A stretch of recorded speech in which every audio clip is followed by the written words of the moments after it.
বন্ধুরা, একবার টুনিদের গ্রামে দুষ্ট এক শিয়াল ঢুকে পড়ে। আর দুষ্ট শিয়ালটা অপেক্ষা করতে থাকে টুনিগুলো কখন বাসা থেকে উড়ে চলে যাবে।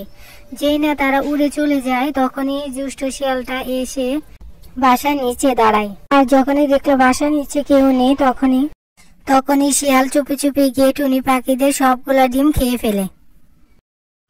টিম টিম টিম, আজ আমি খাবো যে টুনি পাখি ডিম। আহা কি মজা! কত ইয়ামি! টুনি পাখি ডিমগুলো এত স্বাদ! আগে জানলে তো আগেই চলে আসতাম, কালকে আবার আসতে হবে। পরদিন শিয়াল আবার আসে টুনি পাখি ডিম খাওয়ার জন্য, কিন্তু এসে দেখে আজ আর ডিম নেই।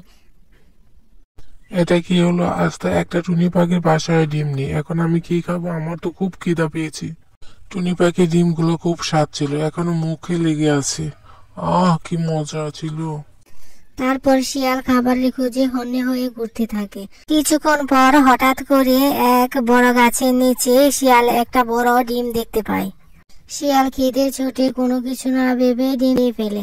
এদিকে শিয়াল ভাবতেও পারে না এটা আর কারণ নয়, রাক্ষসী পাখির ডিম খেয়ে ফেলেছে।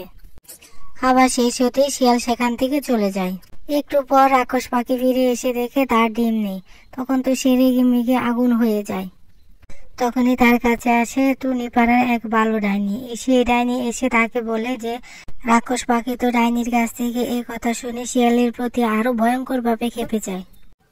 রাক্ষস পাখির এই ভয়ঙ্কর রূপ দেখে ডাইনিও তখন সেখান থেকে চলে যায়। রাক্ষস পাখিকে পিছনে রেখে শিয়াল দৌড়াতে থাকে। শিয়াল যখন দৌড়াতে দৌড়াতে হাঁপিয়ে যায়, ঠিক তখনই পিছন দিক দিয়ে রাক্ষস পাখি এসে শিয়ালের লেজটা কেটে ফেলে।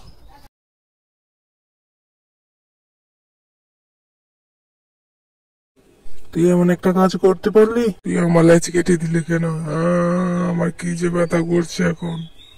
তুই আমার ডিম চুরি করে খেয়েছিস।